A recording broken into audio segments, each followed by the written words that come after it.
Bom, ok, então, boa noite. Mais uma vez estamos aqui, na última terça-feira. Hoje o nosso convidado é Licei, ele é psicólogo, psicanalista da Polo Uberlândia, e ele vai nos falar hoje sobre o esquema R. Bom, seja muito bem-vindo, Licei. Estamos aqui muito desejosos de ouvir, enfim, trocar informações. A gente tem mais ou menos assim, seguido um certo caminho que é o convidado fala, né? Enfim, um certo tempo, 1 hora e 10, depois a gente abre para conversas, mas fique inteiramente à vontade no seu tempo, tá certo? Pois vamos lá. Tá ótimo. Primeiro, eu queria agradecer a Laurence o convite, agradecer né, a todas e a todos que estão aí participando, né, pela atenção. Eu venho me dedicando há um tempo com esse trabalho a respeito dos matemas, da matematização, da formalização em Lacan, né, no ensino de Lacan, principalmente a partir da leitura, né, de Alfredo Edenstein, né, que é da Pola também. E hoje eu vou trazer esse esquema, que é um esquema muito importante, né, o resultado de um percurso, né, que o Lacan vem desde o estágio do espelho com o modelo óptico, depois passando pelo esquema L, Z, chegando no esquema R, e a partir dele um desdobramento que é o esquema I. Né? Inclusive, eu me lembrei, né, hoje eu estava aqui no consultório, né, eu trabalho aqui em Berlândia, num prédio, e um colega psicanalista, ele veio perguntar, né, ele falou assim, mas será que tem como a gente simplesmente pular os esquemas? Vai fazer diferença? Ou tem como ir direto para o gráfico do desejo, ir direto para o esquema R? Eu falei, olha, até tem, né? Mas você vai perder muito do percurso, da construção, né? A respeito da formalização dessa dedicação que o Lacan teve, né? No seu ensino. E eu falei, inclusive, por exemplo, o esquema R é importante, mas ainda não tem um objeto A, vai ser posterior. Ele, nossa, eu não sabia. Então, de Uhum. alguma forma, é muito importante, assim, ele se dedicou, acho que Lacan foi o psicanalista que mais se dedicou à formalização em psicanálise, né, a partir né, dessa conversa, essa articulação, dessa influência, porque ele é um elemento fundamental dentro da história do estruturalismo francês, né, tendo enquanto talvez ponto de referência inicial, que não pertencia ao estruturalismo, mas que é Saussure, né, Ferdinand de Saussure, com a linguística geral, e partindo após isso a grande influência que teve Lévi-Strauss, com o estruturalismo, que ele vai desenvolvendo, né, a antropologia estrutural, né. Então, Lacan é um dos grandes nomes também, e aí temos uma influência. Então, hoje eu vou trazer o esquema R, vou tentar fazer algo como um menu degustação, né? Assim, não dá para se aprofundar muito no esquema R, porque isso aqui levaria muito tempo. É um esquema muito complexo, é um esquema que, de alguma forma, ele é o efeito, né, desses outros dois esquemas aqui. A gente tem aqui na tela o esquema o L e o Z, né? O Z é uma simplificação, mas que é uma simplificação, mas não no sentido de que se perde algo, né? Mas uma simplificação até algo mais matemático, mais sintético, né? Do esquema L. Então, o Z temos aí, a gente vai vendo que a diferença é que no esquema L haviam dois eixos, né?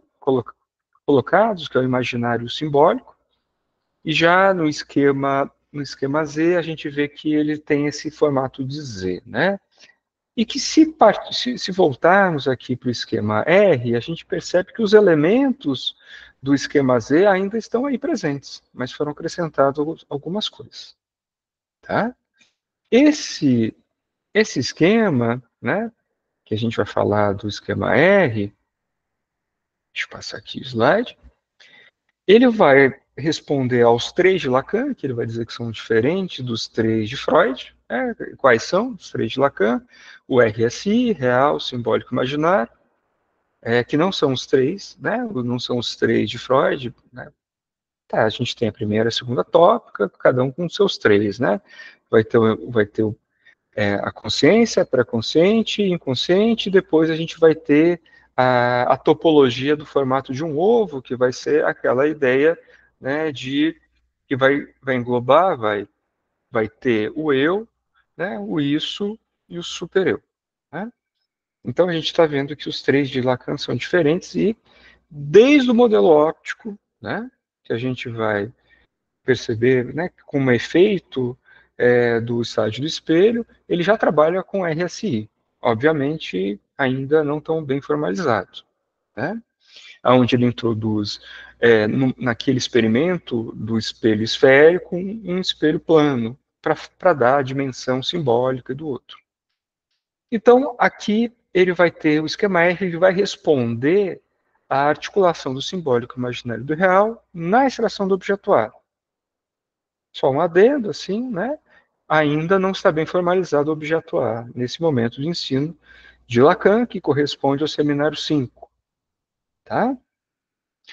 Esse esquema, né, o esquema R, que tem o nome de R porque é o esquema da realidade, e não o esquema do real, tá? Esquema da realidade, ele vem para responder algumas questões.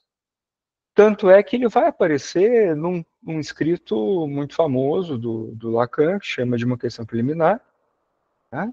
Que trata sobre a questão da psicose, né? De uma psicose muito particular, que é do caso Schreber.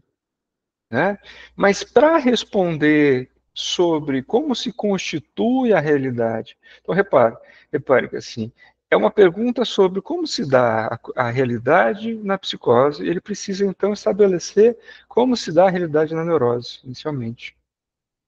E a partir disso ele vai entender que tendo algo de uma legalidade, de uma normalidade, né, isso que a gente vai chamar de estrutura, a gente vai poder localizar as distorções, né, que se dão a partir da fora-oclusão do nome do pai. Então, dando continuidade aqui ao slide. Eu sei que o Laurence falou que as questões vão ser após a fala, mas caso vocês não entendam alguma coisa, que não sejam questões, assim, volta aqui, eu não entendi tal coisa, é só me falar que eu volto, tá? Perfeito. Então, aqui é a metáfora paterna, então esse é um elemento fundamental, né, na construção, tanto é que vocês vão ver ali, quem já teve a oportunidade de ler o escrito de Uma Questão Preliminar, vai ver que Lacan trabalha muito com a metáfora paterna. A metáfora paterna aqui, ela vai estar colocada como formaliza a função paterna na neurose.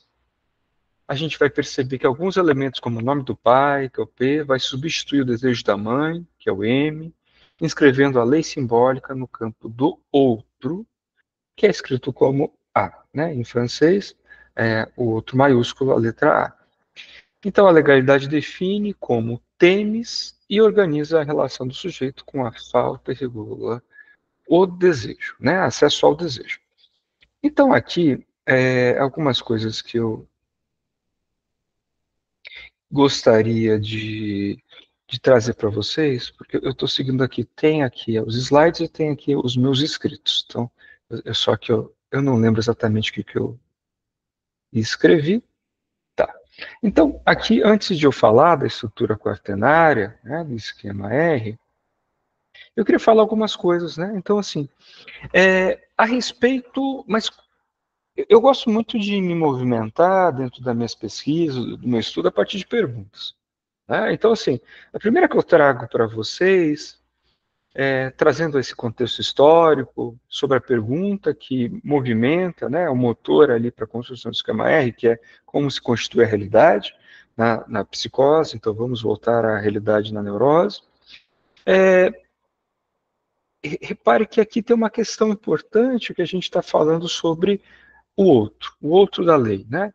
Então, a primeira pergunta que eu gostaria de colocar aqui é como é inscrita a lei no outro?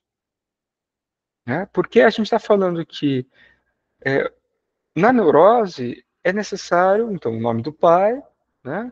Ou seja, a gente tem a operatória metáfora paterna, que vai ter um efeito de inscrever a lei no campo do outro.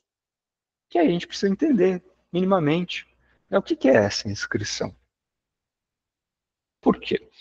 Porque aí a gente vai ter vários dobramentos dentro, por exemplo, de uma comparação ou uma desambiguação, a gente pode dizer uma separação, do que seria a psicanálise freudiana da lacaniana. Né? O que é o pai para Lacan, o que é o pai para Freud? Né?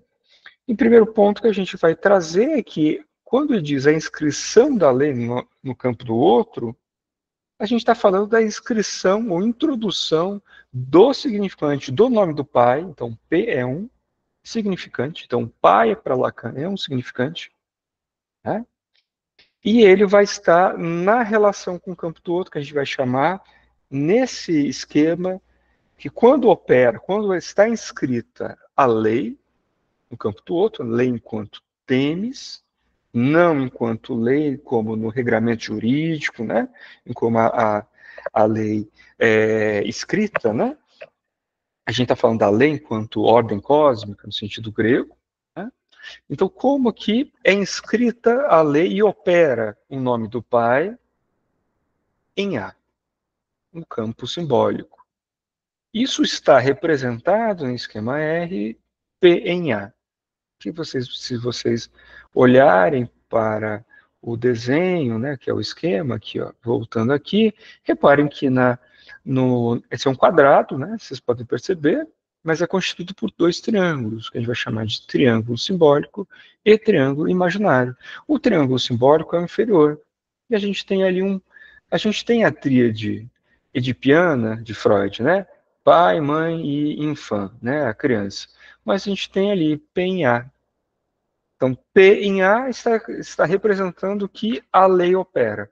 O que é a lei opera? O nome do pai está operando, né, essa lei. E aí a gente poderia perguntar sobre a lei, etc. Né? Mas eu vou me deter aqui para a coisa não se tornar muito metonímica, né?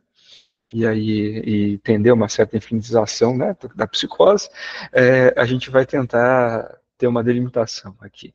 Então, essa é a lei da legalidade, a lei da estrutura. A legalidade é aquilo que vai organizar a relação do sujeito, e quando a gente está falando de sujeito, a gente está falando de indivíduo, de pessoa, está falando de sujeito enquanto efeito significante.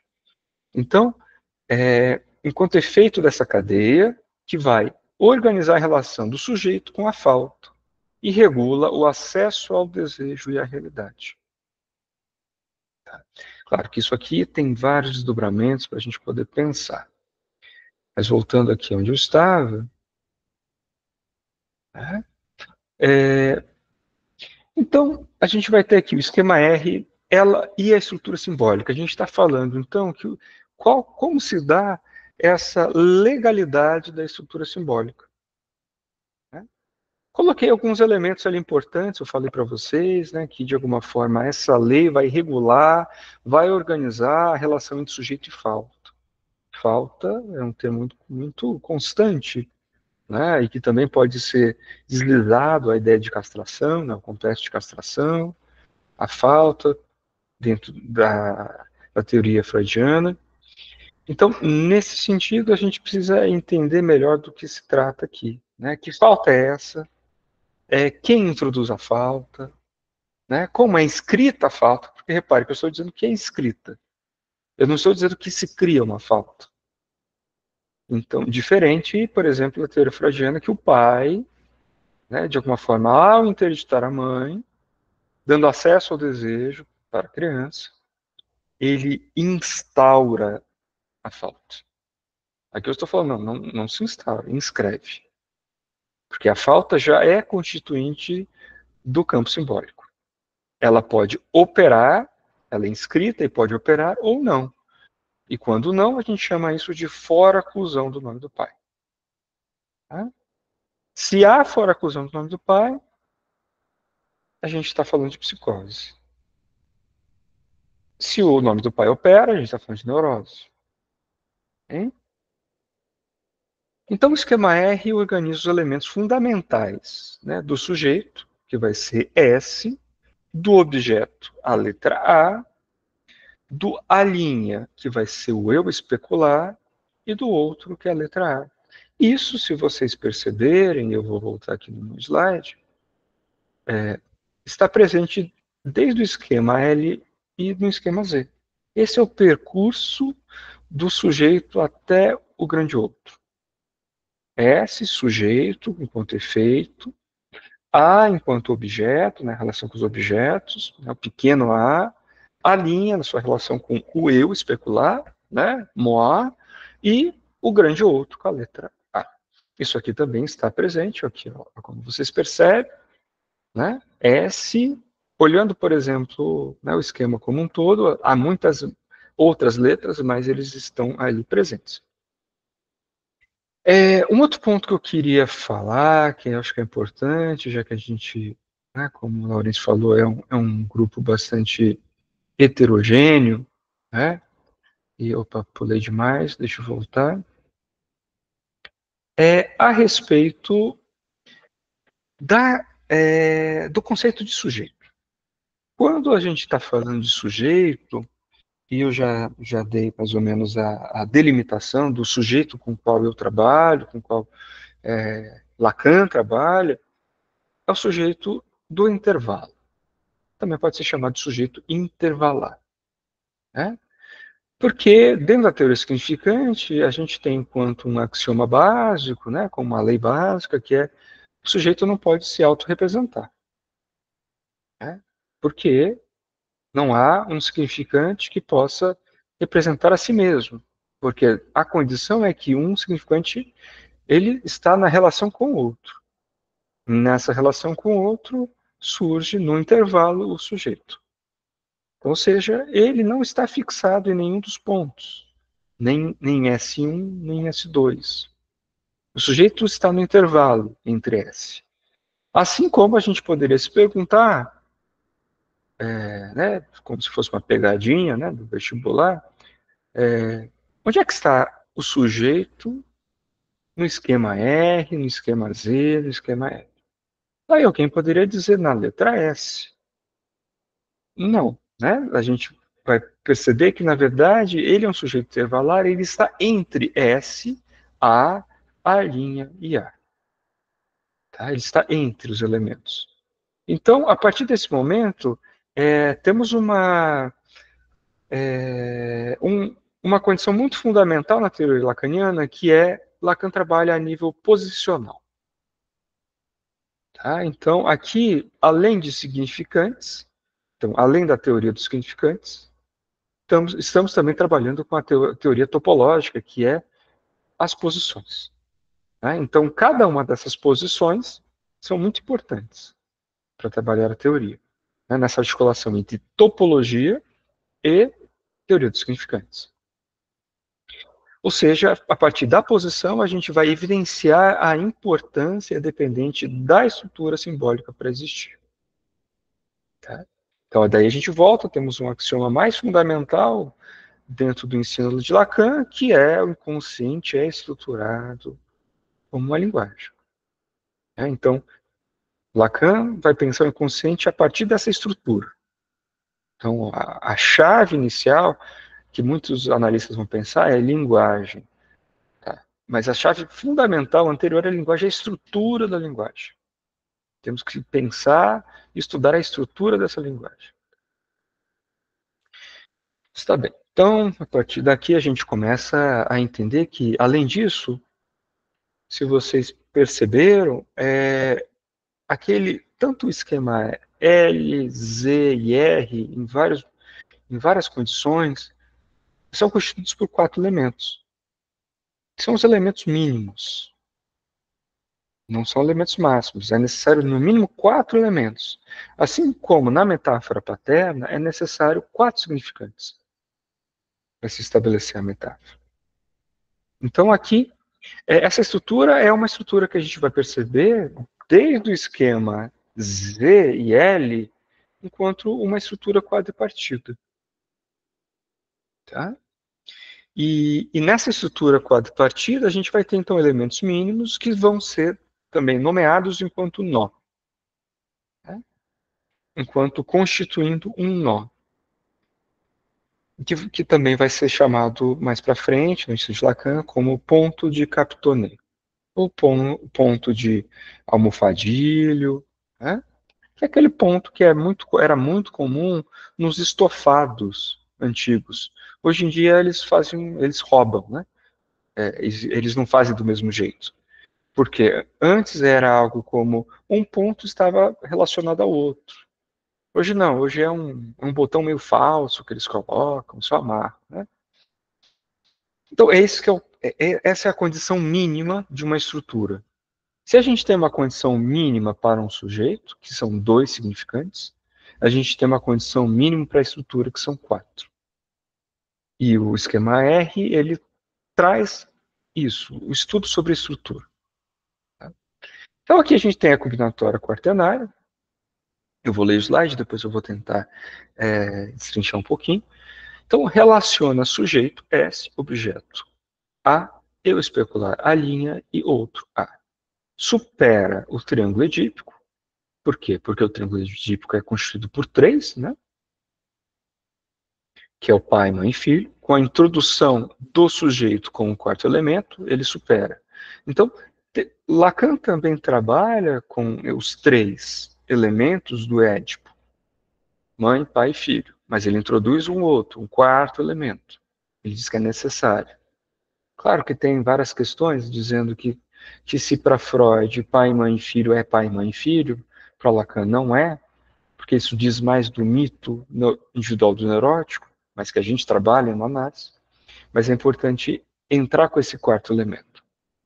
E a partir disso ele vai organizar os registros, o RSI, em uma lógica atemporal e topológica.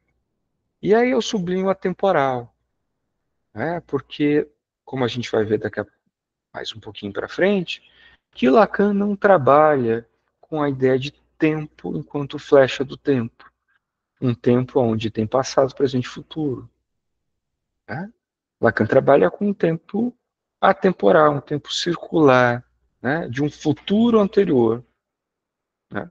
Tá, mas alguém poderia questionar e dizer, mas não tem o primeiro, o segundo Lacan? Isso é uma leitura não de Lacan. Né? O Lacan nunca falou, esse é o meu primeiro, segundo, terceiro tempo. Mas sim, essa é a leitura que Miller desenvolveu para estabelecer a obra. Podem ter críticas, eu não vou me aprofundar nisso. Né? Então, essa é a constituição, né, do quaternário. A gente vai ter vários momentos que a gente vai poder entender quaternário enquanto sujeito, objeto especular, ou objeto, né, o ideal e o grande outro. E aqui a gente também vai ter essa ruptura desse paradigma. Né? Então, Lacan rompe com alguns paradigmas fundamentais de Freud, como a noção de tempo, a noção de espaço.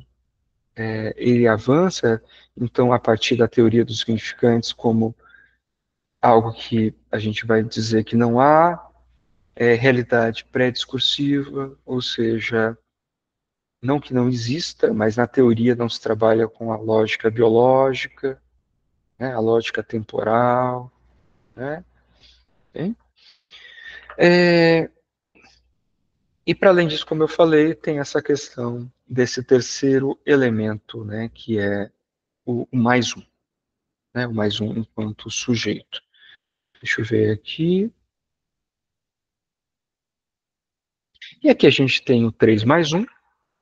Né?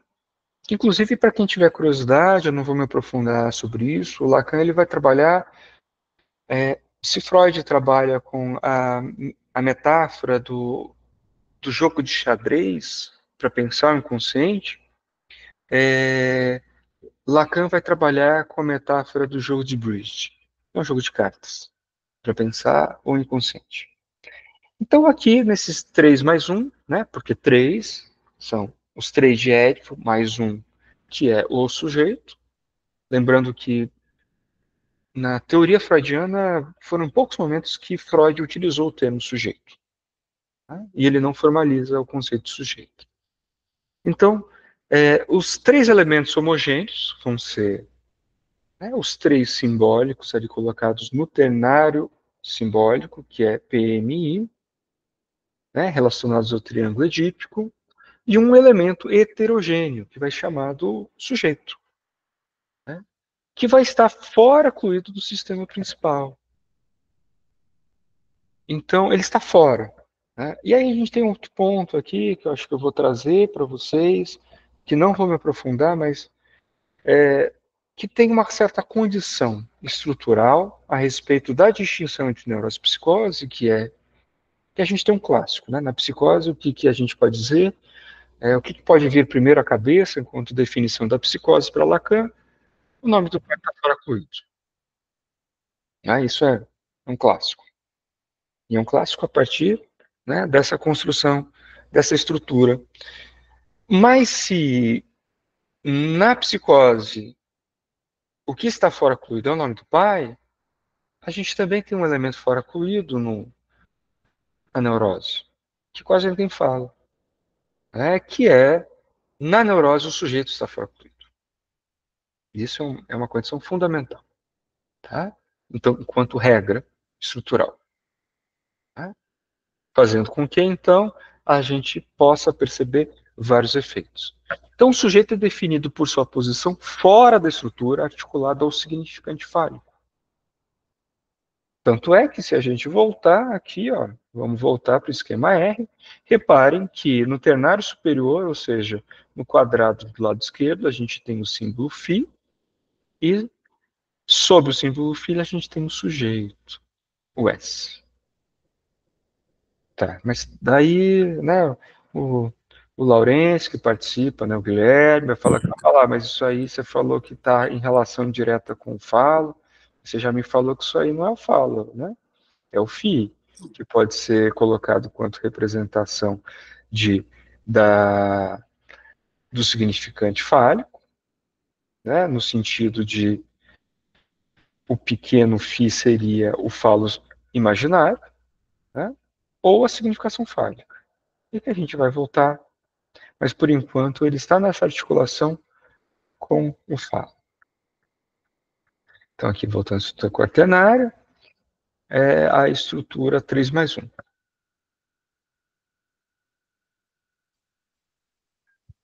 Então aqui, vamos lá, a partir da dimensão simbólica do sujeito. Então aqui, o sujeito, deixa eu ver aqui se eu escrevi isso aqui. Não, ainda não, então vamos sem spoiler. Então o sujeito, em sua posição simbólica, ele está fora do triângulo simbólico principal. Né? Reparem que ele está lá do outro lado. Né? Ele está no triângulo imaginário. E só entra na estrutura como morto. O sujeito ele entra como morto. E aí a gente vai ter uma questão assim complicada. O que você está querendo dizer como morto? Né? Morto por quê? Porque dentro dos jogos de bridge que Lacan vai trabalhar, a gente... Vocês já jogaram, né? Jogo de carta, não tem o morto? Tem o morto. O morto geralmente é a carta que você não sabe ali o que tem. Tem o morto ali. Para quem não joga, assim, não joga carta, então ninguém tem obrigação de saber como que é um carteado, né? Mas a gente tem o morto. O morto assim, um amontoado de cartas que ou podem estar lá desde o começo, ou podem sendo colocados, jogados pelos jogadores, não é? E vai aumentando. Em geral, no jogo de carta, né? Vou só contar assim, eu trabalhei muito tempo em CAPS, assim, eu era o campeão eu era o rei do Uno do CAPS da infância, eu ganhava de todas as crianças autistas. E eu aprendi a jogar carta com as crianças do CAPS. E a gente vai jogando as cartas, e quando tiver menos carta na mão, até acabar, que ganha o jogo, não é isso, basicamente? Ou você bate, ou você zera as cartas na mão. Então o morto é aquilo ali que as pessoas jogam. Né? Então se dá muito nesse sentido, nessa primeira parte, que o morto, ele é definido, ele é determinado, então S enquanto morto, sujeito enquanto morto, ele é determinado a partir da estrutura simbólica dos outros três elementos. Quais são? P, I e M. Tá? Então, ele entra no jogo como morto. Além disso, a gente pode dizer que o significante mata a coisa. Tá? Então, a partir da ideia dos significantes, né, a partir dessa ideia, porque o significante não pode representar a si mesmo, ele precisa de outros significantes. Então, ele também entra nessa condição. Né? Ele não pode ser por si só. Então, essa é a posição essencial, particular, a sua relação com o outro. Né? S com o outro. Com o significante fálico e com a morte simbólica, introduzida pelo pai. Então, sim, diga. Deixa eu só. Desculpa interromper a sua fluência, a sua sequência, mas é só para fazer uma observação de passagem mesmo aí. Quando você fala, então, no sujeito enquanto morto, e faz analogia com o jogo de cartas, né? Quer dizer, não sei jogar bem carta, mas eu sei que o morto ele está ali sempre e os participantes podem recorrer em algum momento a esse morto para que o jogo continue e tal. Então, talvez possamos fazer, não sei, eu queria até sua opinião nesse sentido. O sujeito, na analogia com o morto, é como, na verdade, o sujeito ele se expressando, aparecendo, ou seja, ele não está. O que eu quero dizer é o seguinte: ele não está presente de forma contínua, não é? Ele aparece, desaparece, etc. O sujeito enquanto tal, ou seja, podemos recorrer ao morto em algum momento, ele está sempre ali, ou seja, o sujeito está sempre toujours vivante, né? Ele está sempre lá vivo, mas nem sempre aparece, ele oscila, ele emerge, depois some, etc. Por exemplo, associado ao sintoma, associado ao sonho, enfim, não sei se eu compliquei aí, mas essa analogia com o morto, como sendo, me referindo ao sujeito enquanto significante que não está presente continuamente, mas oscilante. Enfim, mas continue. Eu queria fiz essa analogia, não sei se tem a ver, mas enfim, de qualquer forma. Sim, eu posso tentar, eu vou tentar responder isso então ao final, essa questão, tá? A Sim, sim, respeito, sim, sim. do morto, porque de fato o que você traz é importante, né? Porque eu acho que eu não vou trabalhar isso aqui nos slides, mas ele entra como morto enquanto condição estrutural do Sim, sim. significante. Tudo bem. Mas ele joga como vivo. Sim, sim. E a gente vai falar um pouco disso, vocês me lembrem, tá? Para trazer isso. Então, essa é a condição, né? Então, a gente tem, assim, essa necessidade lógica e topológica. Isso que a MR está trazendo. Né? A introdução do quarto elemento, sujeito, permite que as relações entre os três significantes P, N, I sejam articulados em uma topologia quaternária. E essa lógica é uma lógica que a gente vai trabalhar com espaço. Né? Quando a gente está falando de topologia, a gente está falando de outro tipo de geometria. Né? É uma geometria não euclidiana. Não é aquela geometria clássica que a gente aprende nas escolas. Né? Então, Lacan está trabalhando e está articulando a lógica espacial e simbólica, tá? Ele está trabalhando com isso, e que ele vai dizer que vai além, né?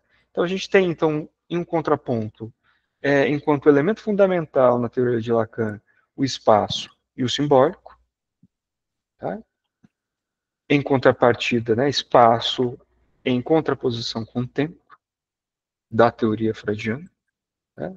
Então Lacan trabalha com topologia e Freud trabalha com evolução, com etapas, né, com estágios psicossexuais, né?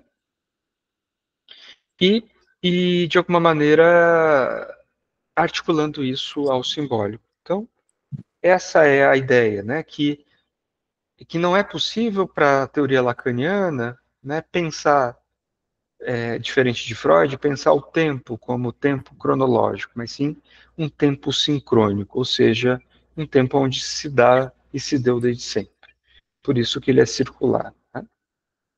Então, basicamente, para resumir essa questão, então a lógica quaternária vai permitir a articulação dos 3 registros, e as estruturas 3+1 implica que o quarto termo está fora do sistema. O que vai evidenciar, a partir disso, a posição peculiar do sujeito no campo simbólico. Dando continuidade aqui, eu já trouxe essa relação, né? Então, tempo versus espaço, Freud e Lacan. Então, a gente vai ver que o Freud ele vai trabalhar com essa ênfase no tempo, né? Então, assim, Freud ele vai dar essa ênfase no tempo, vai trabalhar com a ideia de história, vai trabalhar com a ideia de desenvolvimento, vai trabalhar com a ideia de sujeito em termos temporais, né? Porque vai ter a fase anal, oral, fálica, etc. Né? Isso vai aparecer na sua obra. Tanto é que, por exemplo, se você tiver curiosidade de ler o caso Schreber, né, que o Lourenço falou que vocês trabalharam alguns casos, o caso Schreber, assim, o Freud, na sua genialidade, né, um pesquisador assim incrível, ele consegue localizar os efeitos muito bem, as mudanças, né? Quando o Schreber ele começa, talvez no primeiro delírio, né, na relação dele com o médico, uma condição paranoica, persecutória, e para depois, né, um outro delírio onde ele vai conseguir articular e trabalhar a questão da volúpia, da beatitude, sendo mulher de Deus. Freud consegue localizar isso muito bem. Mas quando ele teoriza isso, ele vai falar, olha, o que acontece é o seguinte, na psicose, principalmente na psicose paranoica, há, enquanto um padrão, a questão homossexual. Ele vai dizer isso. E homossexual não no sentido pejorativo, Freud também não... Mas ele vai dizer por quê? Porque na evolução das fases libidinais, saindo, né, de um estado de perversão polimórfica, né, até a escolha de objeto, chegando a certa maturidade libidinal, onde o sujeito, né, o indivíduo, encontra uma posição hétero,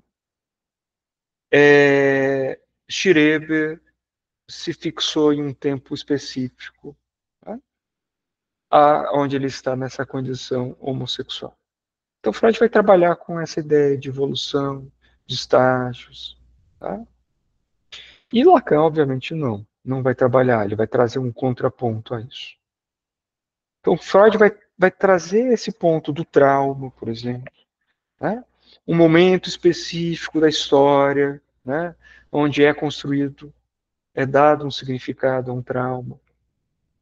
E a gente vai ver que isso, então, não é a proposta lacaniana. Então a partir disso, a gente tem a teoria freudiana das fixações libidinais, que é centrado no tempo. As fixações indicam momentos específicos, onde o desenvolvimento psíquico foi interrompido, como no caso Schreber, no passado. E o trabalho analítico, no final das contas, para Freud, é buscar liberar o sujeito dessas amarras temporais, para continuar o seu desenvolvimento. E já para Lacan, se para o Freud a ênfase é no tempo, para Lacan é no espaço. Então Lacan vai propor um outro modelo, um outro paradigma a partir disso, que desloca a ênfase para o espaço, utilizando uma abordagem baseada na topologia e na estrutura simbólica.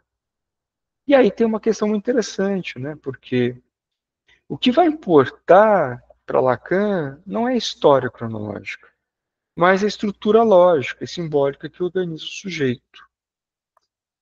E nisso a gente tem uma questão assim bastante de marginalidade de Lacan, que ele conseguiu articular teoria da linguagem e a teoria física, por exemplo, atemporal, né, da época, né, desde Einstein e tudo mais. Por quê? Porque a gente tem uma questão importante. Se para Freud ele trabalhava com uma dimensão de uma certa realidade cronológica, biológica, Lacan vai trabalhar com uma outra realidade simbólica, estrutural, matemática e linguística. É onde a realidade ela não é mais de 3 dimensões, mas sim de 2. Como assim é colocada, por exemplo, na teoria dos significantes, como 2 eixos, né? Que vai ter da diacronia e da sincronia. Então a gente tem mudanças muito significativas aonde se dá a ênfase ao espaço, à topologia, à geometria.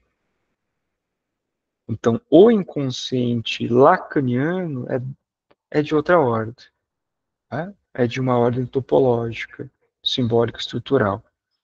Né? Então, a análise dentro dessa abordagem, dessa nova abordagem de se pensar a realidade, ela não busca mais reconstruir um progresso, ou seja, uma busca sobre a história no sentido linear, né? Ou uma narrativa temporal, mas compreender a posição estrutural do sujeito dentro de um campo de relações simbólicas. Então, Lacan vai argumentar que o sujeito está preso em uma estrutura quaternária, S, pequeno a e A, que funciona como uma geometria simbólica. E essas relações não se desenvolvem no tempo, mas existem sincronicamente, desde o início do espaço simbólico. Aqui vai uma referência, né, de leitura, uma indicação de leitura, que é A Origem do Sujeito, na psicanálise do Alfredo Edelstein, que é muito interessante, né, para pensar o Big Bang da linguagem, para pensar nessa articulação entre linguagem e teoria, por exemplo, da relatividade. Então, Lacan vai dar ênfase em como uma estrutura simbólica atemporal organiza as relações e significações do sujeito. Então, aqui a gente vai ter essa diferença, né? Antes de começar aqui, então aqui o conflito tempo-espaço, né, o que eu tentei colocar, e se naquela crítica a respeito de que eu coloquei, né, crítica enquanto leitura, né, se para Freud o sujeito precisa revisitar sua história, né, aquilo assim, né, repetir para elaborar, né, ou seja, o que é isso? Voltar, falar em associação livre, né, como se o inconsciente, a partir dali, ele emergisse, né, de uma forma quase mágica, né? O sujeito precisa revisitar a sua história várias e várias e várias vezes, porque está fixado em algum determinado ponto, para assim, se libertar de certas fixações, ou para, né, porque ele, de alguma forma, ele regrediu em algum ponto. O progresso de uma análise para Lacan não é de uma evolução mais, mas um corte topológico, onde, a partir disso, o sujeito se reposiciona dentro da estrutura. Se reposiciona a partir de S, A' e A. Tá? Não que a repetição também não exista, tá? Dentro da teoria lacaniana, mas ela é colocada de outra maneira. Então, a partir de agora, eu vou tentar trazer os elementos do esquema F. Então, aí a gente vai ter, né, os elementos principais. Eu vou tentar, eu tentei fazer uma certa divisão aqui, que é o seguinte: eu vou primeiro introduzir os elementos que já estavam presentes no esquema L e Z, depois eu vou falar sobre os elementos que estavam também já postos no étipo, e depois introduzir os novos elementos. Tá? Então aqui eu vou trabalhar com os elementos L e Z, tá? Que a gente vai encontrar, que é o S. O S está lá no tenário superior, né? Ou seja, do lado esquerdo do quadrado, que é o sujeito barrado, né? Efeito entre dois significantes, S1 e S2, que não se representa diretamente na realidade tridimensional. Temos em sequência a ele, ao lado da letra M maiúsculo, a letra A, que é o objeto. Ele está ligado ao outro com quem o sujeito se confunde, ou aliena diretamente no imaginário. Que seria o outro especular, o outro imaginário, lugar onde os objetos sobre os quais o eu se projeta. Então, aqui a gente vai ter em sequência esse eixo, A e a linha, que diz muito da notícia dessa condição especular, né, do estágio do espelho. Então, esse A', que está ao lado do I maiúsculo, ele é o lugar de onde sua condição é determinada. Né? A gente está chamando, a gente pode chamar ele de Moá. Né? Figuras que, sem serem o eu, cumprem com tal ideal. Os amigos, companheiros, camaradas, né? Os que se caracterizam por poderem ser múltiplos. A linha 1, a linha 2, a linha 3, tá? E a linha I.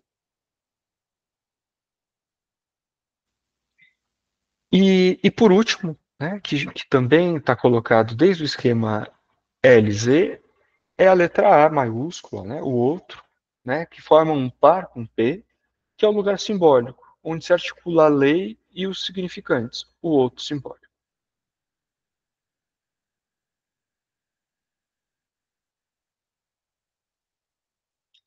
Aqui eu vou trazer, né, basicamente, então a gente fez o percurso do Z, né, de S a linha, a letra A maiúscula, e agora a gente se concentra no ternário inferior, que é o ternário simbólico, que é representado pelas letras M, I e P.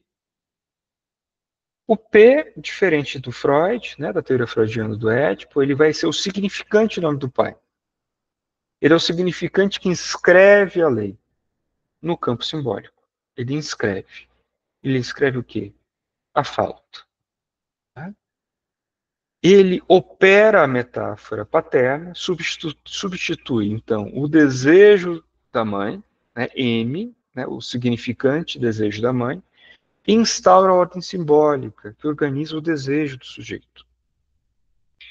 Ele possibilita, então, a partir disso, uma condição que é a saída, né, do campo da necessidade para a demanda que o desejo da mãe instaura, para aquilo que a gente vai chamar de desejo, enquanto resto, enquanto efeito da operação ou enquanto efeito da subtração da necessidade menos demanda, que é o desejo, que a gente também pode nomear isso enquanto objeto A.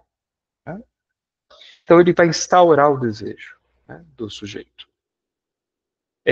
A próxima letra que a gente vai ter é a letra N, né, que é o objeto primordial da demanda, ou que a gente pode chamar de significante da mãe, que não necessariamente é da mãe, tá? Mas sim enquanto mãe, enquanto esse objeto primordial da demanda. Então, na distinção entre o outro e a, eu estou fazendo assim uma distinção a partir do que o Alfredo Edenstein estabelece, a distinção entre grande outro e letra A maiúscula. Mas não é a mesma coisa? A gente faz uma distinção. A mãe, como grande outro, será determinada pela lei da letra A maiúscula, do campo simbólico, que é para o sujeito em questão a ordem simbólica. Se o outro maiúsculo estiver localizado fora do A maiúsculo, a lei temes, como tal, não pode operar. Isso ocorre quando P não está em A, quando não forma essa dupla P em A. Por exemplo, na psicose, quando há fora a oclusão do nome do pai. Então, A, como no caso das psicoses, quando não opera essa lei, a gente vai ter, por exemplo, essa dificuldade de distinguir outro de A, né? Fazendo com que esse outro que encarna A se torne onipotente. E a gente tem vários efeitos nisso, por exemplo, na psicose. A gente pode conversar sobre isso, né, mais para frente, nas perguntas. E o último elemento aqui do esquema a respeito da tríade edípica, né, do ternário simbólico, é a letra I, que seria o infam, né, ou C em Freud. Aqui é o ideal simbólico, né, o significante do filho. O significante do filho, então, entra como ideal simbólico. Também dito, vocês vão encontrar também em Lacan, como ideal do eu. Então, é o ideal da completude, o ideal do outro materno, que é um dos lugares mais que dão identidade, né, identificatórios, fundamentais do sujeito. É o ideal que implica uma dimensão de alienação.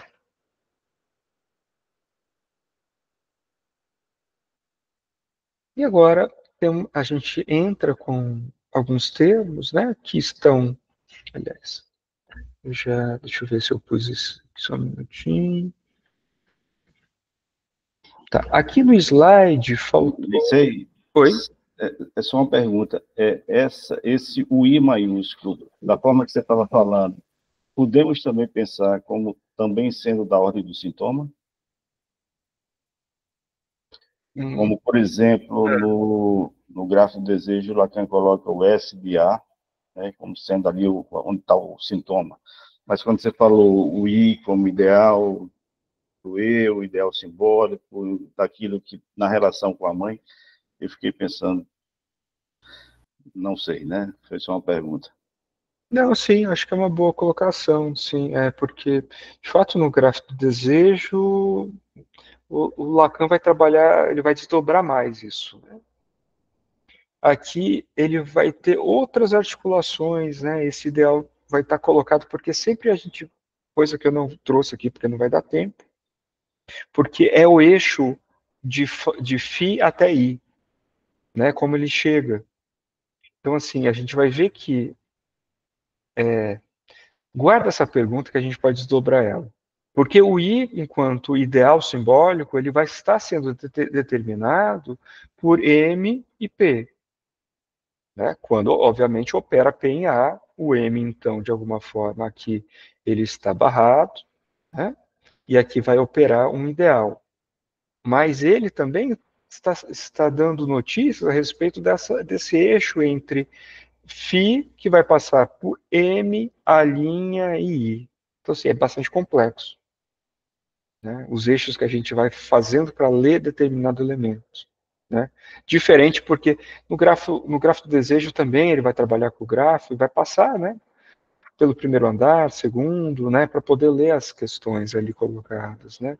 Então, o que acontece? Eu acho que claro que a gente tem assim uma certa cronologia do ensino de Lacan, mas assim como eu coloquei no primeiro ou segundo slide, o gráfico do desejo ele serve para responder uma pergunta específica e o R para outra pergunta. Então, às vezes fica um pouco complicado porque a pergunta não é a mesma. Então, os efeitos, a resposta não são também. Tá? Então, assim, dá para pensar no sintoma a partir da pergunta que o Lacan estabelece no esquema R. E assim pensar no sintoma a partir da pergunta que o Lacan estabelece no gráfico do desejo. Tá bom? Não dá para colocar as duas coisas como simplesmente paralelas, porque as perguntas são diferentes. Tá? Acho que essa talvez seja a melhor resposta que a gente pode dizer, né? Para não generalizar. Outros elementos que eu não coloquei aqui, que eu só vou introduzir, aqui no slide, é a letra M e a letra I. Reparem que a gente vai ter, então, ali duas letras pequenas, M e letra I minúscula. Né? Esse M aqui, então, ele entra enquanto Moá. Mas quem já leu, estudou um pouquinho os esquemas anteriores, vão falar, ué, mas não era a letra A abaixo ali, antes de chegar na letra A maiúscula, que era o Moá? Sim, nos esquemas anteriores era. Agora não mais. Agora a gente tem um M que vai estar colocado como Moá, que vai ser o eu ideal, e não o ideal do eu, né? Porque o ideal do eu vai estar colocado abaixo do Moá, na letra I. né? Agora a gente tem um eu ideal, onde o sujeito vê, né? E, de novo, a gente tem essa articulação também com o estágio de espelho ali, tá? Mas o estágio de espelho é muito mais colocado entre a letra A' e A, né? Então, a imagem, então, esse eu ideal, ou moa, é a imagem idealizada no campo do imaginário, fonte de identificação, fornece uma unidade temporária do eu. Por isso que está remetida à ideia do estágio de espelho, né? Já que sua função principal é resgatar o sujeito da divisão subjetiva. A nível imaginário, ele estabelece essa possibilidade de fazer com que isso que vamos lembrar da Constituição, qual que é o primeiro estudo lacaniano? A Constituição do eu, estágio do espelho, né? Modelo óptico. Esse MOA, esse M, ele vai ter essa função dentro dessa lógica, para constituir o campo da realidade, essa possibilidade de, imaginariamente, tirar o sujeito da sua divisão e da sua fragmentação. A outra letra que está, né, do outro lado, né, que vai ser, a gente vai ter ali também, a gente viu, por exemplo, nas nossas leituras, né, que um lado é o eixo do outro, o outro lado é o eixo egóico, né, o outro lado a gente vai estar a imagem do outro, né, a imagem especular. Né? Se havia ali de um lado um eu, né, meio especular, a gente tem uma imagem especular. Tá? A imagem, por exemplo, deve ter uma mulher para poder ser noiva, uma mulher para poder ser mãe, um homem para poder ser macho, né, um homem para poder ser provedor. É isso que, de alguma forma, é estabelecido ali enquanto essa imagem. Tá? E, por final, que a gente tem aqui nesse eixo, aliás, nesse slide, que são esses dois significantes, esse significante que é o significante do falo, que não está representado no esquema R, tá? Por quê? Isso não é à toa, o Lacan coloca, porque ele é um significante que não pode ter, ele é ímpar, ele é único, ele não pode ser representado. Tá? Então, a gente vai ter, a partir disso, desdobramentos. Quais são? Significantes do falo, né? Ou seja, o falo, a imagem fálica, ou falo imaginário, e a significação fálica. No esquema R, a gente tem um φ minúsculo. Quando a gente representa o falo, a gente representa com um φ maiúsculo, e o φ minúsculo colocado enquanto, né, essa representação imaginarizada. Né? É uma imaginarização. Tá? Mas primeiro vamos falar um pouquinho sobre o falo. Né? O significante fálico, ele é aquilo que de alguma forma marca o não todo, é o único significante distinto de todos os outros. A lei e o falo, então, introduzem a lógica do impossível como marco da realidade na neurose, estão, a partir disso, relacionados com o fantasma. Né? O falo é o elemento da estrutura que é o misterioso por excelência, por exemplo, dentro das tradições de ocultismo. O falo funciona enquanto velamento e pode até ser designado como o significante do véu, sendo o significante do véu associa-se essencialmente ao pudor e na álgebra de Lacan é o equiparado à própria barra que cai sobre R, S barrado e A barrado. Né? E no que aparece aqui, enquanto representação, que é o φ minúsculo, ele está enquanto imagem fálica, falo imaginário e significação fálica, dependendo da articulação que a gente vai estabelecer com os outros elementos. Tanto é que, né, essa foi uma das questões que o Laurence trouxe muitas das vezes no grupo, porque aqui a gente está trabalhando com o quê? Então vai depender. Olha, dependendo do que a gente está trabalhando na articulação com os seus elementos, a gente pode estar lendo quanto significação fálica. Dependendo do eixo, enquanto falo imaginário. Né? Por isso que é tão complexo. Então, o φ, né, que pode ser lido enquanto imagem fálica, falo imaginário ou significação fálica, então o φ é ao qual o sujeito se identifica como seu ser de vivo. Então, φ se relaciona com a imaginarização daquilo que falta ao outro. Então, o φ tem, então, tanto uma conotação positiva, né, como a criança, filho, que faz o tamponamento para a falta da mãe, mas também como a excreção dessa mesma falta no corpo, né, ou seja, menos fi, né, que separa, que sempre faltará, que nunca dá conta dessa imagem, né, que é especular do próprio corpo. A castração. Exatamente, que entra no complexo de castração. E está articulado também ao S, né, porque o S, assim, enquanto efeito significante, ele não pode se representar a si mesmo. Não tem nada que dê conta de se representar enquanto sujeito. Ele é sempre efeito, né? Efeito de dois significantes. Então, temos várias articulações aqui importantes e representações importantes a respeito do fi, né?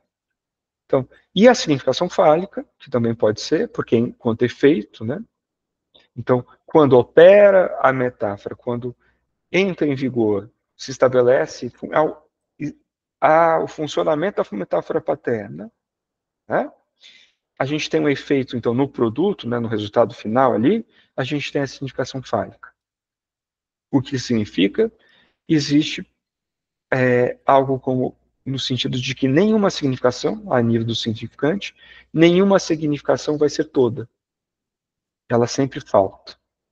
Não há nada que, a nível de uma significação, que dê conta. Ela sempre falta. Né? Isso é uma significação fálica. Tá? Ou seja, toda a significação, a partir disso, está sendo conotada a partir da lei da interdição, da lei, né, da castração, né, da falta. Pessoal, isso aqui era basicamente o que eu tinha para apresentar, sem me aprofundar muito, e daí agora a gente abre para as questões que a gente pode tentar desdobrar a partir do interesse, né, de cada um. Tá? Tentei trazer aqui um menu degustação, como eu disse. A gente vem, né, quem acompanha nosso trabalho de tradução, né, eu venho traduzindo as estruturas clínicas a partir de Lacan do Alfredo. Estamos há meses trabalhando esquema R. E quanto mais trabalhamos, mais a gente não esgota ele, é impressionante. Tá? Mas então eu quis trazer de uma forma um pouco amigável, não sei se foi, né? Assim, peço desculpas, eu às vezes não consigo ser com esse conteúdo tão didático, tão amigável, porque é muito difícil, é muito complexo, sempre está ali escapando alguma coisa, né? Eu acho que uma única coisa que me faltou falar e que de fato me escapou nos slides é aquilo que a gente pode ler enquanto intuitivo desse esquema. O primeiro que é fundamental para pensar a neurose, é que ele tem limites. Ele é fechado. Tá? Diferente depois, se vocês forem ler o esquema aí. A realidade na neurose, ela tem limites. O impossível, enquanto real, ele é delimitado enquanto impossível. Outra coisa que eu esqueci de dizer aqui é que aonde está, então, a realidade na neurose é esse quadrângulo definido pelos elementos M, I maiúsculo, I minúsculo e M maiúsculo. Repare que as letras se repetem, não é? A única diferença é que fica maiúsculo e minúsculo. Temos, então, M maiúsculo, M minúsculo, I minúsculo e I maiúsculo. Isso é, exatamente, topologicamente falando, o que se constitui enquanto banda de Möbius. E o que é a característica de uma banda de Möbius? A gente vai estabelecer, a partir disso, uma certa dialética. Por quê? É apenas... Repare, uma banda de Möbius é aquilo que tem apenas uma borda, não faz distinção entre interior e exterior, porque se a gente contornar a banda, a gente sempre volta para o mesmo lugar. Em alguns momentos a gente está fora, em alguns momentos a gente está dentro, em alguns momentos parece que existem dois lados. É isso que é possível se pensar enquanto uma dialética. Né? Então, a realidade na neurose, ela é estabelecida, enquanto, a partir disso, a gente vai ter outros desdobramentos, como um cross-cap, né? Com uma banda de Möbius em cima, mas eu não vou trazer isso, porque esse não é o intuito dessa apresentação. Mas essas são as delimitações. A realidade, no campo da neurose, ela é estruturada enquanto normal. Normal não no sentido de normal, uma pessoa é normal, mas normal enquanto estrutura, enquanto padrões, enquanto elementos que vão distinguir limites. Tá? Então, a partir disso, a gente consegue pensar os desdobramentos disso em uma estrutura dita não normal, fora da legalidade, que seria a psicose. Então, o maior empreendimento no sentido dessa produção lacaniana, na produção do esquema R, foi a partir disso poder pensar a psicose, que era um tema assim, muito caro para Lacan. Pessoal, acho que lembrei disso, era isso. Tá, e agora, para quem quiser questões, daí o Laurêncio aí organiza, né? Pô, muito legal, viu, Nicei? Muito boa a apresentação, excelente, na verdade. São muitas informações, né? Como você mesmo disse, falta, e sempre falta, né? Para agora pensar mesmo a expressão de que sempre falta, né? Não tem nada que seja completo.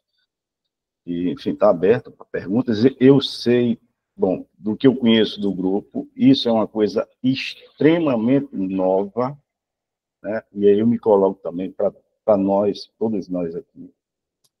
Enfim, o grupo que a gente já vem mais tempo. Então, às vezes fica até difícil, eu imagino, né, também pensando em mim, até de articular uma pergunta, né?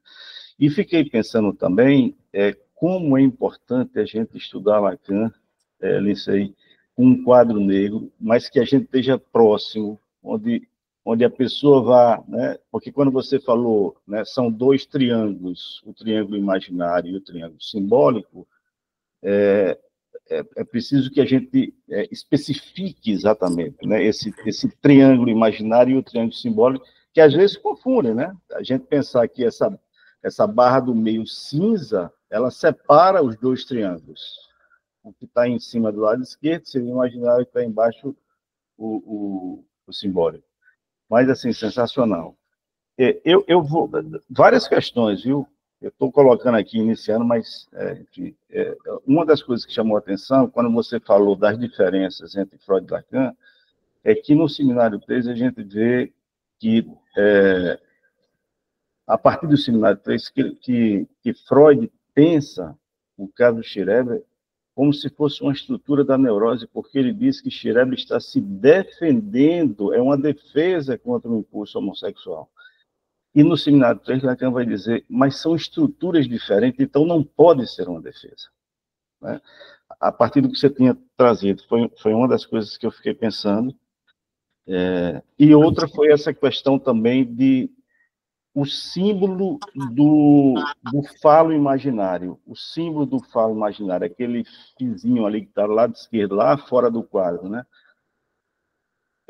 Às vezes isso ainda fica difícil, né, para mim compreender certas questões, porque por que não aparece o símbolo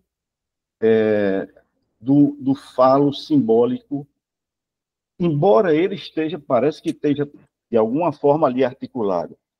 Não sei. Bom, aí fica sendo uma pergunta. Quando você falou agora no final que esse φ, né, minúsculo, a letra φ grega, né, o falo imaginário, seria justamente um ideal, uma imagem ideal que a criança tenta tamponar o que falta ao outro, né? Quer dizer, essa ideia de que... aliás, eu não diria nem a criança.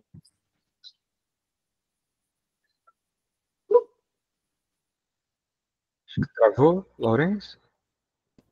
Alô? Voltou. Voltou? Uhum. Tá, por que o símbolo do falo maiúsculo, simbólico, não aparece aí? Embora pareça que em alguns desses esquemas R até ele parece que aparece, né? Não sei. Então vou começar com a fala do Laurêncio a respeito disso. É bastante fundamental, né? Eu acho que isso é bastante rico, essa lembrança, essa recordação que você teve do Seminário 3, de fato, Lacan é bastante crítico a isso, né? Porque há uma ideia sobre a psicose na relação de uma certa fixação a um tempo muito específico que tem quanto característica o narcisismo, né?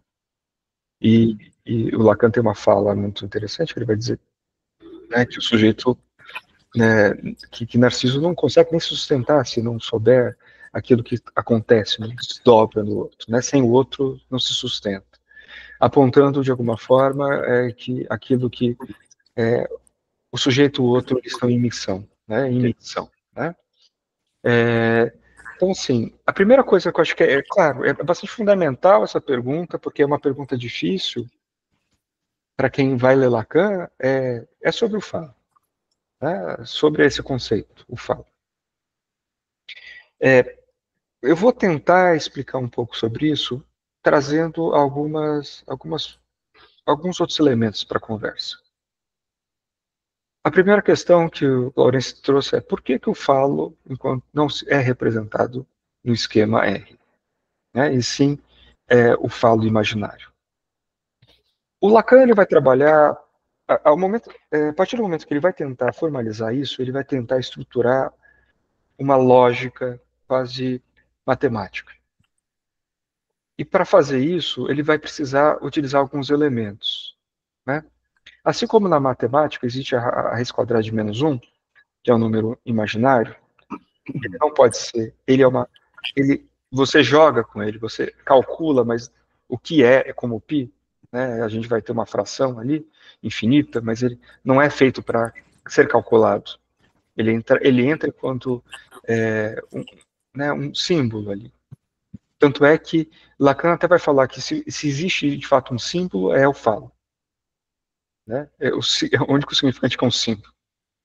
Porque ele não se articula com outros significantes. Ele não pode articular. Tanto é que o algoritmo, né, que Lacan vai trabalhar para ser utilizado com falo é o significante da falta no outro, S de abarrado. Que também é um significante clínico, que entra como raiz quadrada de menos 1, apenas enquanto possibilitando o cálculo. Ele opera sem operar. Ele opera sem se articular outros significantes. Né? Porque se um significante, como falo, de alguma forma, ele começa a entrar dentro dessa lógica da cadeia significante, ele deixa de ter esse efeito. É porque, assim, o significante da falta no outro. Então, vamos lá. Dentro do campo simbólico, a estrutura simbólica, a falta, ela já é constituída dentro do campo, dentro da própria estrutura. Diferente para Freud, a falta é introduzida a partir de um elemento que ele vai chamar de pai, né? E o pai vai fazer com que a castração se instaure. A diferença é que, para Lacan, a falta ela é da própria estrutura. A única diferença é que essa falta ela está inscrita ou não está inscrita. E a partir dessa inscrição ela opera ou não na cadeia significante. Mas ela está dada. Né? Então, assim, porque senão na psicose não haveria falta. Não, não é isso. Não é esse o efeito. Né? Não, a falta ela é constitutiva de toda a estrutura. Ela é estrutural. Né? Então, a partir disso, alguma coisa é necessária para fazer com que essa falta opere. E é a S de abarrado. S de abarrado possibilita com que o cálculo seja produzido. Seja com que seja, de alguma forma, possível operar com a falta, enquanto matemática. Né? O significante da falta, ele é esse significante ímpar, é o próprio significante da falta.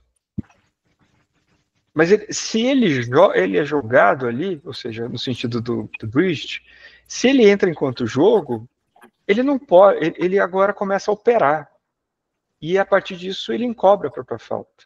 Uhum. É aquela ideia de que, na teoria dos conjuntos, né, o conjunto vazio, a gente não pode fazer com que ele se represente a si mesmo ali.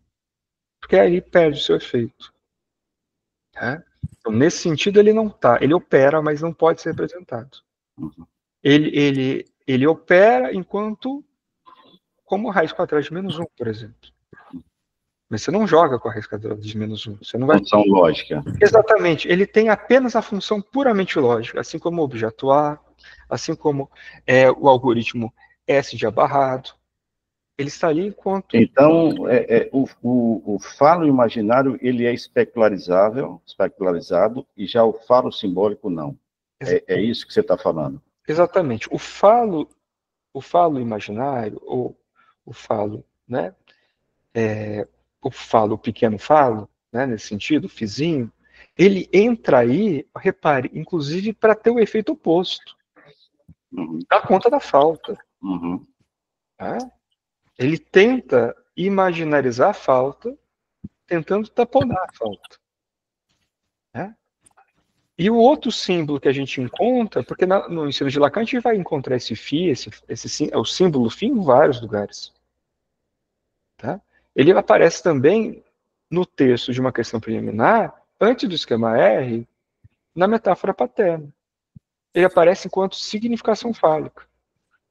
A partir disso, a partir da operatória da metáfora paterna, toda a significação é fálica, ou seja, ela é não toda. Né? Ela não dá conta. É essa que é a inscrição. Porque quando não opera a metáfora paterna, a gente não está falando, a gente está falando que a significação é fálica. Perfeito. Ela supõe que há um todo. Ela supõe que é um todo. Não quer dizer que há um todo. Porque o todo é impossível. E a partir disso eu entro com o conceito de real, que opera no esquema R. A partir disso, opera o impossível.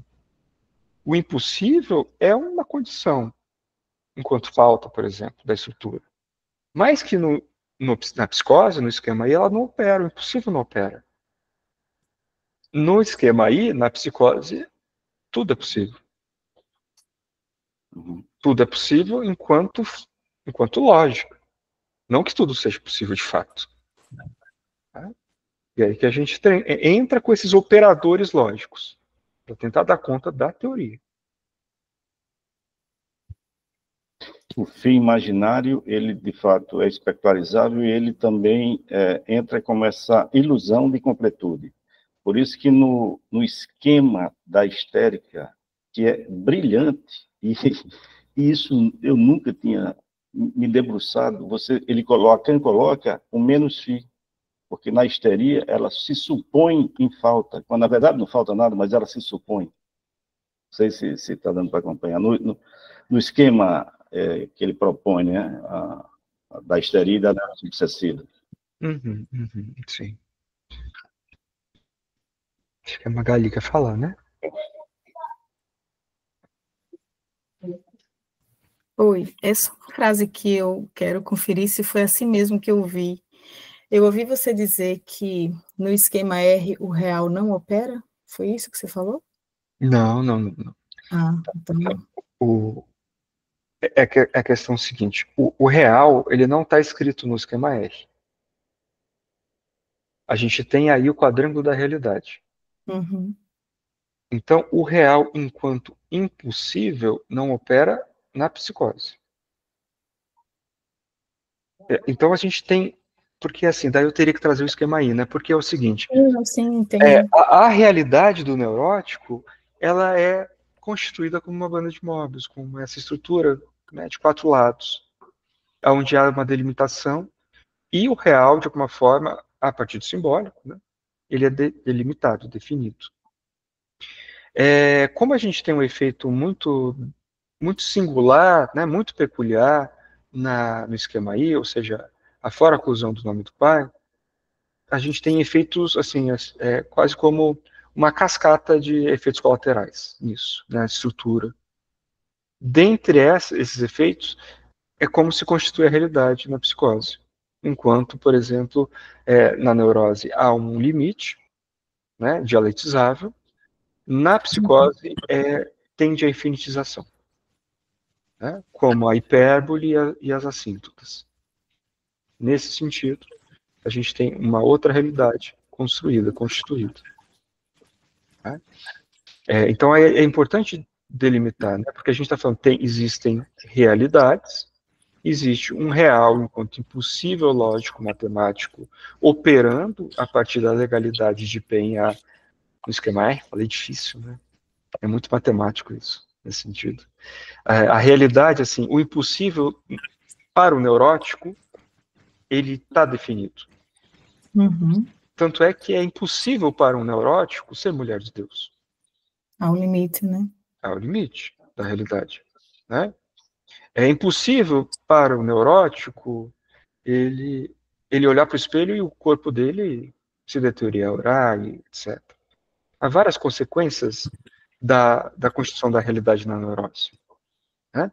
E há outras, a partir da forclusão do nome do pai, quando não opera P em A, a letra P junto com A, né?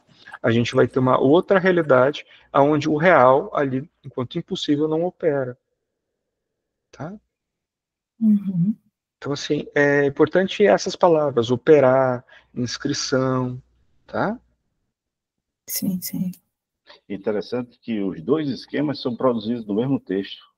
Exatamente. E o esquema R é um esquema fechado. E o esquema I, que é da psicose, são dois buracos. E a infinitização. E interessante que no esquema I aparece o falo simbólico como não estando presente, né? Zero. Tanto no nome do pai não entra, como o falo simbólico também não entra. Uhum. No esquema I. Sim. Aqui ele coloca o falo imaginário, né? Isso. Quando eu falo imaginário. Exato. Lacan vai falar que o esquema é uma distorção topológica do esquema I. Isso. Uhum. Só que tem um detalhe importante. Aquele esquema é o esquema do Schroeder. Sim. Sim. Não é o esquema para toda a psicose. Uhum. Que é diferente, né? Daí a gente tem um certo refinamento terminológico que a Paula utiliza, que vamos distinguir particular de singular. Né? Uhum. Singular é aquilo que é algo da psicose. Cada caso da psicose, cada esquema vai ser único. Né? Na neurose, a gente não tem esse singular, a gente tem o particular, porque a estrutura ela está legalizada. Mas a gente vai ter, a partir do particular, a diferença, caso a caso. Né?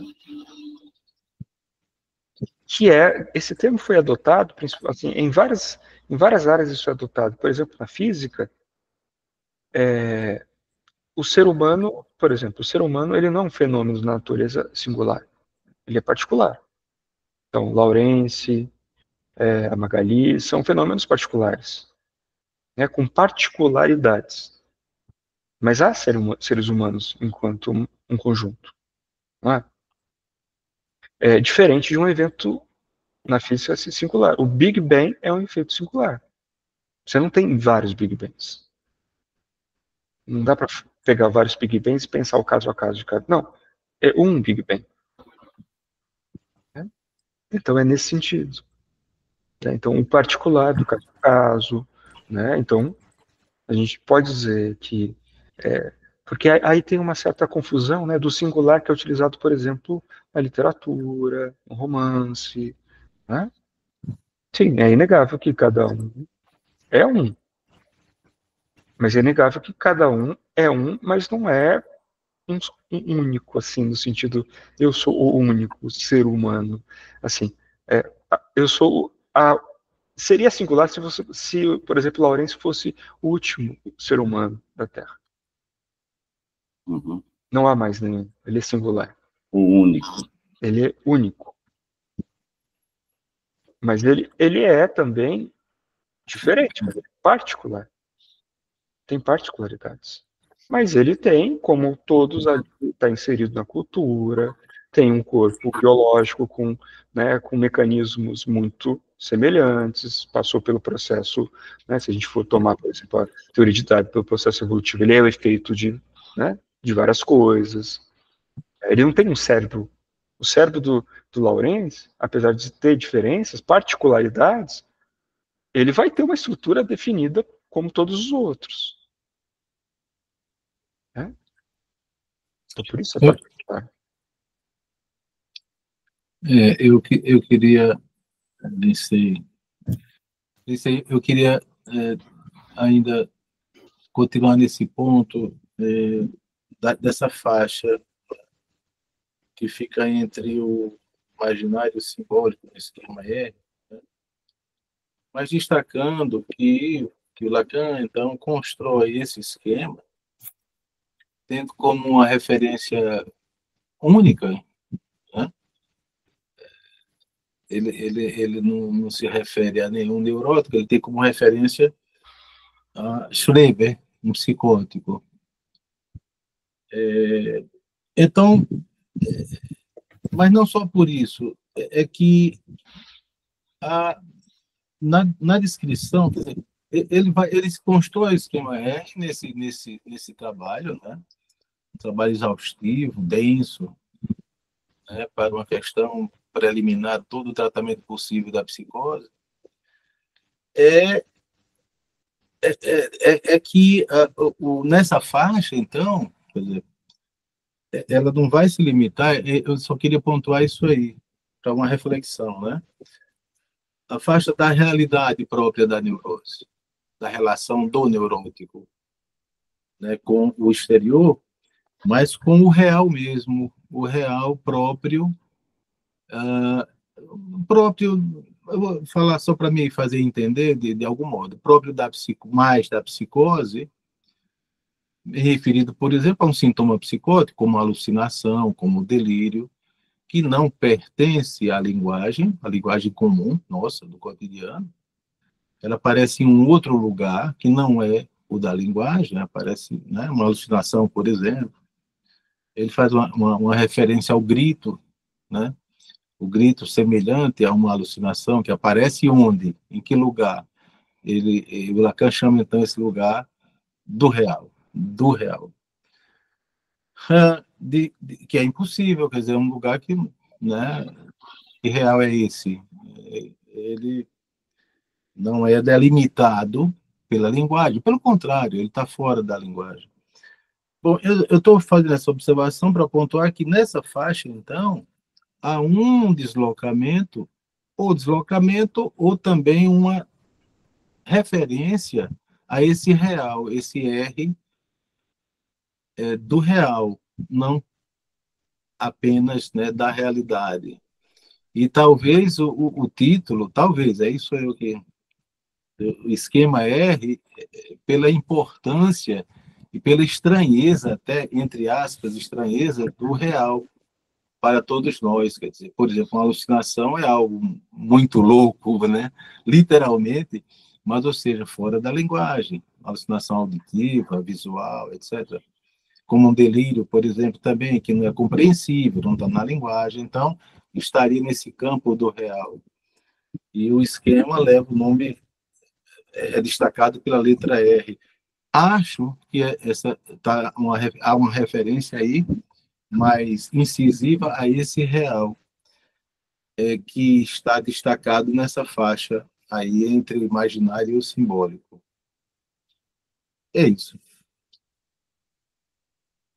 Tá bem, obrigado pela contribuição. A propósito, eu escutando, não foi Flávia Dutra, mas foi uma que é argentina, mas mora nos Estados Unidos, não estou recordando o nome dela, não sei se você recorda, não sei. É a Karina. A Karina, ela diz mais ou menos o que Arnaldo está falando. É Issuto, né? Karina Issuto, eu acho. Isso mesmo. Ela diz o campo da realidade encobre o real, esse real lacaniano que Arnaldo está. O real fica por baixo. Foi uma explicação que ela deu que me lembrou também agora o que Arnaldo falou. Uhum. Interessante. Alfredo fala isso, Laurence, também. Fala, eu sei, Alfredo fala isso. No esquema, ele cita exatamente isso. Ele faz a citação de Lacan, né? Que Lacan traz de uma questão preliminar, que o R não é o real, é o campo da realidade, mas que, por ser o campo da realidade, necessariamente ele tem os 3 registros. Então, ele está cobrindo aí o real. Não é à toa que, acho que como o Arnaldo estava lembrando, é um texto que é sobre a psicose, né? Agora, eu acho também uma coisa, não sei, eu acho pedagogicamente, didaticamente, extremamente elucidativa essa questão, e aí eu vou pegar de Alfredo, porque eu só compreendi isso com ele, que quando você falou que haja inserção de P em A, né? Ou seja, a inscrição de P em A. O A é esse A que está dentro do quadrado, o A grande, o A maiúsculo, né? Que seria a estrutura simbólica, que já há nela, né, uma falta. mas é preciso a legalização a partir de P. É isso? Correto. Exato.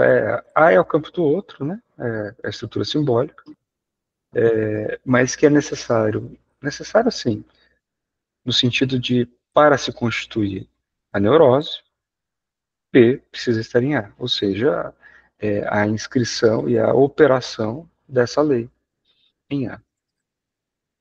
E M, pegando só para, seria, digamos, a mãe, ela encarna o A, né? Seria o grande outro com O, no português, encarna o A, esse A que a gente está lendo aí, mas ela encarna, mas aí, então, tem a inscrição de P nela, né? No caso da mãe, causando esse furo. Porque, senão, ficaria uma mãe onipotente. Mas é interessante porque o P também, isso é o Alfredo que diz, eu acho muito interessante, ele diz, o pai tem que inscrever isso na mãe, assim, ela já está furada, mas, enfim, a inscrição legaliza isso. Mas o pai também pode ficar no lugar de onipotência, então ele também tem que ter a falta, né? Senão sai um onipotente para outro onipotente. Isso daí, isso que é a ideia de que se o pai, ele instauraria a falta, ele seria o outro do outro. Exato. Né? E aí seria um problema lógico, né? Então, assim, o M, enquanto esse outro primordial, que tem enquanto função encarnar, né? Encarnar esse lugar, né? Da linguagem, né? E quando não se opera P em A, ou seja, não há a legalidade, não há escrito, né? A partir da metáfora paterna, é possível, não é uma regra, né? Porque tanto é que de uma mãe pode tanto ter um filho neurótico quanto psicótico. Então, isso não é uma regra, a gente não pode dizer que vai acontecer, mas pode acontecer, né? Com que esse lugar que encarna o outro, né, seja de fato o lugar da onipotência, não opere a falta. Né? E aí, a partir disso, se entra numa lógica onde não se sai da demanda. E não há espaço para o desejo. O desejo é falta, né? Colocado nesse parzinho, né? Desejo e falta. Né? Então, basicamente, seria isso. Aliás, a Michele Roma Faria tem uma explicação que eu achei muito legal, que é justamente essa ideia de que também a gente meio que escuta isso, lê, né? De que a mãe do psicótico, ela está colada com o filho. E ela diz assim, uma mãe não fica colada com o filho 24 horas, 365 dias, ela sai também. Então, a questão a legalização é muito mais lógico, a meu ver, do que esse tipo de explicação. Sim, sim. E aí, mais alguma questão? Mailan? Vamos lá, Mailan? Alguma questão aí? Mailan, Marina, Margarete, Eliane, Rafael? Bom, enfim, as pessoas que eu me lembrei aqui. Eu ainda estou digerindo aqui, viu, Laurence? Eu sei, Marina, eu sei que você está digerindo aí, viu? Minha cabeça está cheia de burrico, assim, pulando. Vou confessar e revelar aqui, viu, Marina? Você me permita. Ela entrou lá no grupo das quinta-feiras, mas ela disse, Laurence, não tenho condições de ficar, porque é muita coisa que eu não consigo absorver. Não tem. Mais ainda, pensar isso na clínica, né? Que é outra questão, porque se não pensar isso na clínica não faz sentido. Mas está aberto aí, Mariana. Que precisa estudar, né? Muita coisa ainda para conhecer, para poder... Foi ótimo, Lindsay, muito bom. Eu já tinha lido alguma coisa antes, né, de você falar, e não estava assim tão solta, mas foi muito, muito didático. Você fala com tranquilidade, você vai falando devagar, você vai, né, falando das bases, mas ainda tem muita coisa aqui para estruturar. Uhum. Muito didático. Está cheio de anotação aqui para eu ver depois, viu? Meu caderninho aqui encheu agora, mas depois... É só depois, né, Maria? É só depois. Tem que assistir de novo. Isso, exatamente. Eu ia falar, assista mais vezes, né? Isso. O nosso grupo. Tem algumas questões que eu anotei aqui, que eu vou, para depois formalizar melhor aqui. Obrigado, Melanie. E Marina, você, Marina, como é que tá? Eu estou rindo aqui porque... Marina é de São Paulo, viu, Licei? Você é de São Paulo, né, Marina? Sou de São Paulo. Licei também é de São Paulo. Ele mora em Uberlândia, mas é de São Paulo. Eu moro em Campinas, que é pertinho, né? 100 quilômetros de São Paulo. Mas eu sou de São Paulo, realmente. E eu estou aqui maravilhada com essa explicação, mas realmente, eu fiz que nem a Mailan, fiz uma porção de anotações. Guilherme e Laurence vão ter que aguentar a gente muito depois, nos próximos encontros, porque vão surgir dúvidas, claro, mas eu tenho que reler, ver novamente, e eu não conhecia realmente o esquema R, eu conhecia não fez sentido para mim, porque eu conhecia o esquema L, eu conhecia o Z, né? Então foi bastante importante, mas eu tenho que realmente ver de novo e ver tudo. E vou encher depois o Guilherme e o Laurice de perguntas. Né? Mas muito obrigada, viu, Lindsay? Eu gostei bastante da sua explicação, foi muito didática, foi muito clara.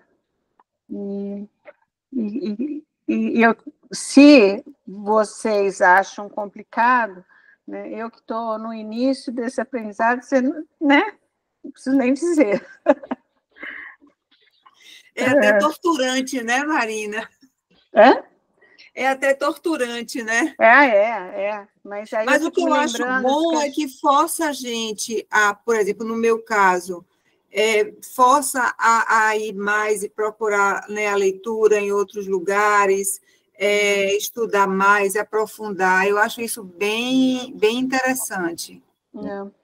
E, assim, essas explicações, né, com relação às diferenças das teorias de Freud para de Lacan, vão dando, assim, mais clareza nas explicações, porque como a gente tem uma base de Freud, né, quando você traz as teorias e fala, Freud falava assim, Lacan pensava de outro jeito e explica as diferenças, fica mais claro para mim, entendeu? Perfeito. Essa ideia de Freud e Lacan ser uma continuidade, isso é um desserviço, pelo menos na minha história. Assim, hoje eu consigo, estou tentando entender Lacan melhor, justamente com esse desmembramento, porque é quase como se um fosse continuidade, o narcisismo é o estado do espelho. Não tem relação nenhuma, o significado tem a ver com a representação. Isso é uma tentativa de aproximação, a meu ver, forçada e presta um serviço ao entendimento de Lacan. Eu acho que Lacan é quem fica apagado nessa ideia. Por exemplo, a formalização, que é uma coisa assim formidável, isso. Onde é que está essa formalização? Eu estou pensando na minha história aqui, né? Onde é que está vendo isso? Não tem. É uma coisa que... realmente é preciso estudar mesmo. Pode falar, Mãe. Não, a Margarete que levantou a mão. Queria falar. Na verdade, queria agradecer e dizer que gostei bastante. Também estou iniciando, não é? Então, para mim é tudo novo. Mas gostei bastante da sua apresentação, porque você construiu um roteiro prático, e aí, como você mesmo disse, foi um cardápio bem simples, e você não se expandiu muito. Então, para mim, isso foi muito proveitoso, porque eu não me desesperei tanto, mesmo que eu fiquei bem, né?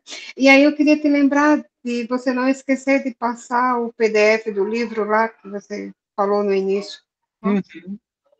É isso. Obrigada. Obrigado. Laurence, acho que a gente pode dar encerrar, né? Tá, bater uma Claro, boquinha aqui para jantar. claro, tá certo, claro, sem dúvida. É. Bom, então, agradeço demais, Lindsay, a ter aceito o convite. Foi muito, muito proveitoso e, assim, didático. E agradeço em nome de todos nós aqui. Tá certo? Pessoal, obrigado, viu, pela... E com esse de hoje a gente encerra, né? Esse é o nosso último encontro, viu, Lindsay, do ano. A gente só retorna agora em 2025, né? Então, bom Natal e bom Ano Novo aí para todos. Obrigado. Eu vou jantar para você. Encerrando Até mais. com chave Tchau, gente. Boa noite. com chave de ouro, Lindsay. Com chave de ouro, exatamente. Muito Valeu. obrigada. Boa noite. Tchau, tchau. Obrigado, Lindsay. Boa noite. Tchau, tchau. Boa noite. Boa noite, tchau, tchau. Você Obrigado também, aí. pessoal. Obrigado, Guilherme. Obrigado. Tchau, tchau. Obrigado, Lindsay, pelas palavras. Obrigado. Toda a apresentação, aliás. Obrigado. Deixa eu Tchau. apertar aqui para parar a gravação. Para a gravação.